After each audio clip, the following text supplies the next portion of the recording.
Welcome to The Agile Speaker, where I'm talking to Maryanne Johnston about the science behind the art of speaking. On episode 2, we talked about delivery. That's because I wanted to jump right into the meat of the subject. You know, how to be great on stage, in the boardroom, or at that client pitch. That's the priority for most speakers. But for every great speech, for that 20 minutes in the spotlight, there are hours, if not days, of planning and preparation behind it. So let's get into that today. How do we prepare to be truly great agile speakers? Well, often that starts with spotting the pitfalls. I wondered what Maryanne thinks are the most common mistakes speakers make in getting ready for the big day. Well, I think that the classic thing that I see a lot of is people diving straight into PowerPoint and building up slides. Or they might sit down and think a little bit about their structure. They might think a little bit about their delivery as well. But actually the first port of call is to think about your audience. Who are you actually going to speak to? What are they interested in? What are their expectations of the meeting or of the presentation or pitch?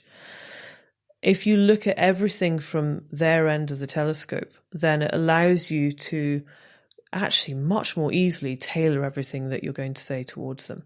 And again, coming back to everything being about your relaxed conversational style.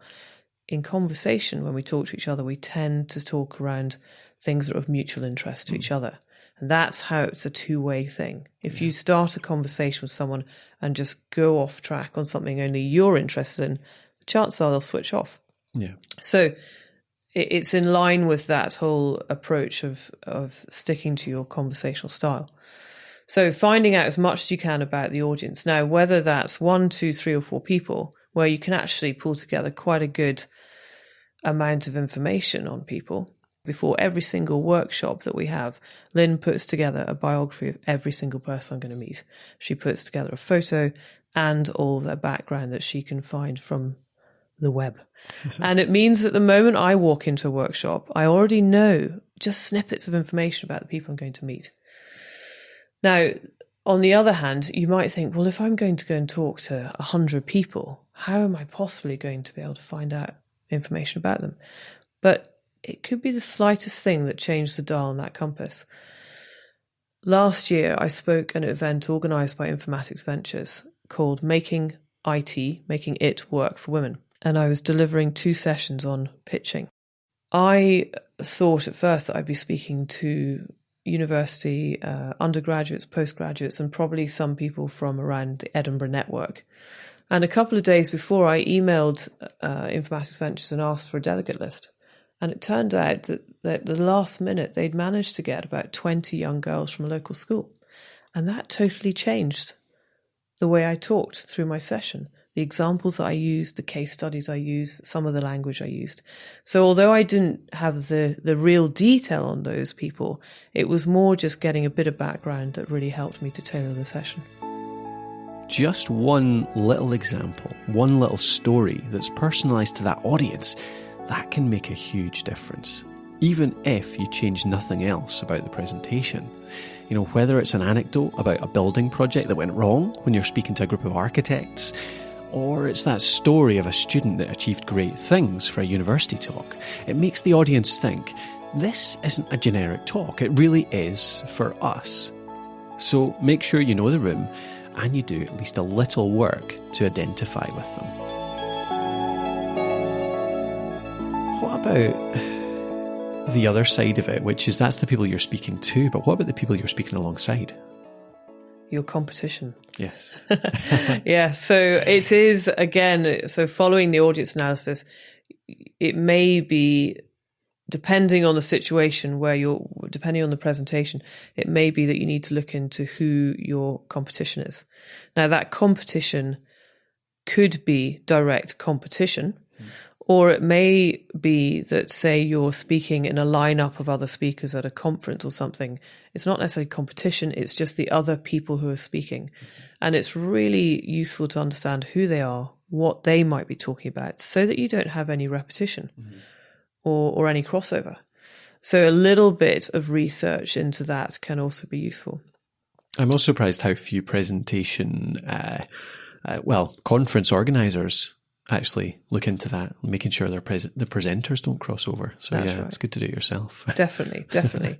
Again, I think that this research part of preparation is probably the most valuable section that you can do, because although you can find out a huge amount about the analysis, the audience analysis, you can find out about the competition, the other speakers.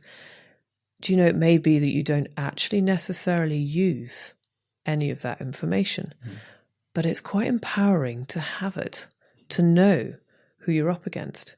About 12 years ago now, I was asked to go and pitch to a medium-sized bank who are based in Edinburgh and London. And I'd done a little bit of work with their fund management team in Edinburgh. And that was how I'd got the intro into the London office. And I went down and had a discovery meeting with them to find out what their needs were. And at the end of the meeting, just as I was about to leave, the client said to me, just to let you know, there are 2 other firms that we're speaking to about this job. And I remember thinking, I need to know who they are. Shall I ask? And then I thought, no, I can't. And then I thought, just do it. Ask. What have you got to lose? And so I asked him, and he told me who the other 2 firms were. And I knew in that moment, all of a sudden, I knew my enemy, as it were. I know your enemy. I knew exactly, in the instant, I knew both of those firms. Yeah. And I walked out the door thinking, I know how they'll run a program. I know how they'll fee it. I know who they'll put on the job. Yeah. I know how the whole thing will run. And I bet they haven't asked who they're up against. So it gives you confidence about going in there and feeling like you know more than maybe they do. Yeah. So presumably you don't go in there and just start bad-mouthing them all over the place. So what's the value in knowing who you're up against then? Well, it's a bit like doing a SWOT analysis. You can sit there and think, if I know what kind of team that they have and what their experience is, how do I stack up against them? Yeah. Or if I know how they're going to price it, how can I stack up against that? Yeah.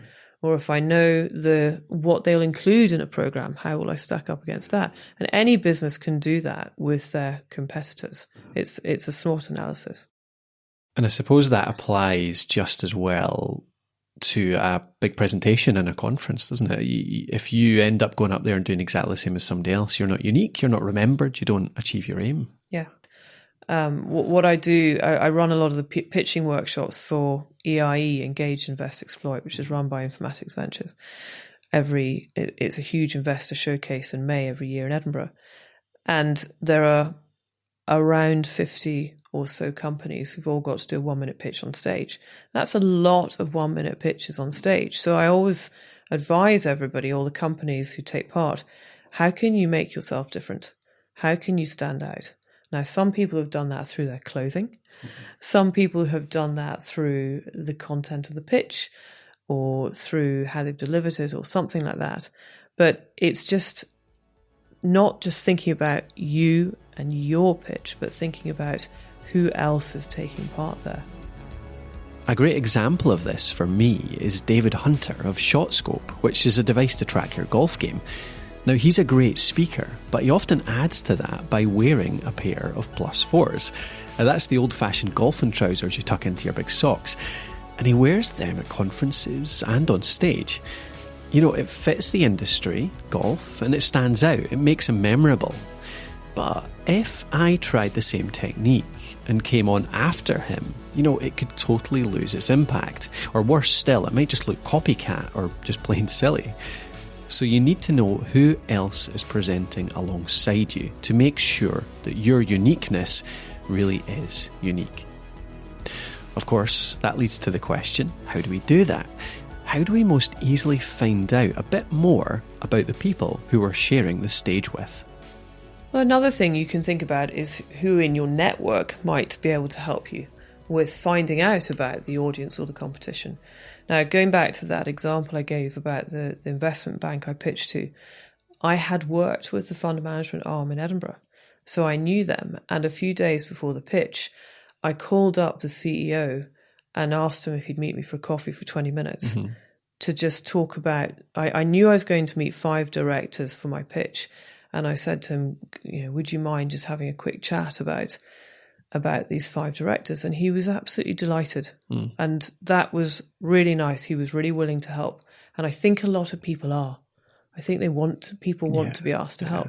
So I caught up with him, and I remember sitting down at his board table on George Street, and he sat down and said, right, who are the 5 people you're meeting? And I gave them all the names, and he went through each of them and their teams in more detail, and then said, and this is what they'll want to hear from you. And then he talked me through where he felt my strengths and weaknesses were. He turned my weaknesses into strengths. He absolutely sort of quashed any concerns I had about anything.